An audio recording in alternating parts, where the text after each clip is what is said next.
Hello dear friend, आपका स्वागत है अपने यूट्यूब चैनल ऐसे स्टडी जोन में। जैसा कि आप जानते हैं कि नई शिक्षा सेवा चयन आयोग को तो मंजूरी मिल गई है, लेकिन अभी तक इसका क्या है जो गठन है पूरी तरीके से होना अभी बाकी है। बाकी सबसे बड़ी मुश्किल की बात ये है कि इस आयोग के बनने के बाद इसके लिए मुश्किलें हैं वो बढ़ने वाली हैं। क्या न्यूज़ है वो हम आपको बताएंगे। जैसा कि आप जानते हैं मानसून सत्र आज से शुरू हो रहा है, तो उसमें नए आयोग को लेकर क्या खबर रहेगी वो हम आपको अपने चैनल के माध्यम से देते रहेंगे।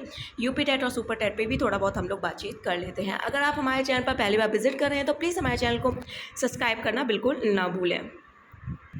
तो यहाँ पर आप देख सकते हैं कि राज्य शिक्षा सेवा चयन आयोग को मिलेगी बड़ी चुनौतियों की बात इसलिए भी हो रही है कि बहुत सारे जो रिक्त पद हैं वो पेंडिंग पड़े हुए हैं। ऐसे सिचुएशन में जो राज्य शिक्षा सेवा चयन आयोग के ऊपर बहुत बड़ा भार पड़ने वाला है, जिसको उसे सबसे पहले निपटाना होगा, क्योंकि जो पद रिक्त हैं और जिन पदों की वैकेंसी निकाल दी गई थी लेकिन उसके बाद उनका जो एग्ज़ाम था वो नहीं हो पाया था, क्योंकि नई शिक्षा सेवा चयन आयोग के गठन की वजह से सारी चीज़ें हैं वो रुक गई थी।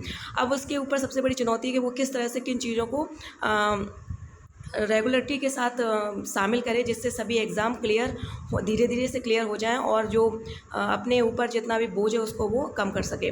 तो यहाँ पर आप देख सकते हैं बेसिक शिक्षा से लेकर उच्च शिक्षा संस्थाओं तक शिक्षक भर्ती के लिए गठित राज्य शिक्षा सेवा चयन आयोग के सैकड़ों मुकदमे चुनौती रूप में मिलेंगे। यह मुकदमे उच्चतर शिक्षा सेवा चयन आयोग और माध्यमिक शिक्षा सेवा चयन बोर्ड के हैं। इन दोनों भर्ती संस्थाओं का नए आयोग में विलय हो जाएगा, इसलिए उनके मुकदमे भी नए आयोग को लड़ने पड़ेंगे। मतलब जो पुराने पेंडिंग जो मुकदमे चल रहे हैं उनको भी नए आयोग द्वारा ही उन चुनौतियों का सामना करना पड़ेगा। इस बीच में इस आयोग के युवाओं को बहुत उम्मीदें हैं। कुछ महीनों में यह काम शुरू करेगा। इसका मुख्यालय चयन बोर्ड भवन भी होगा। नए आयोग के गठन को लेकर 2019 से काम चल रहा था और इसका जो प्रारूप था वो अगस्त से शुरू हो गया था, लेकिन अब मंजूरी जाकर अब मिली है। ठीक है, तो अब इसके लिए सबसे बड़ी चुनौती है कि किन किन चुनौतियों को सबसे पहले करता है, क्योंकि पहले क्या था, सब अपना अपना आयोग अपना अपना कार्य करते थे, लेकिन अब सभी का आयोग एक ही हो गया है। तो ऐसे में सभी के जो मुद्दे हैं पेंडिंग पड़े हुए हैं उनका भी काम आयोग द्वारा ही किया जाना है। फिर इसके बाद यूपी टेट का भी प्रेशर और सुपर टेट का भी प्रेशर आयोग पर कहीं ना कहीं पड़ रहा है। तो ऐसी सिचुएशन में आयोग के लिए बहुत बड़ी चुनौती है। सबसे बड़ी बात है कि आज से मानसून सत्र शुरू हो रहा है, 7 से 12 तक मानसून सत्र चलेगा। ऐसे में जो योगी जी की सरकार की तरफ से क्या नए आयोग को लेकर बातें सामने आती हैं वो हम आपको अपने इसी वीडियो के माध्यम जो अपने चैनल के माध्यम से वो हम बताते रहेंगे।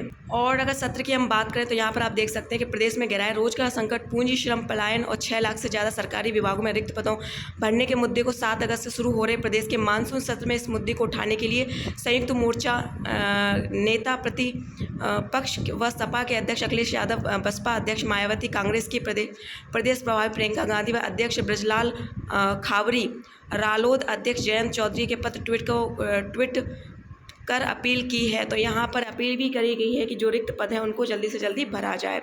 तो ये कहीं ना कहीं बात खुशखबरी की है कि इस मुद्दे को जो मानसून सत्र शुरू हो रहा है उसमें उठाया जाएगा।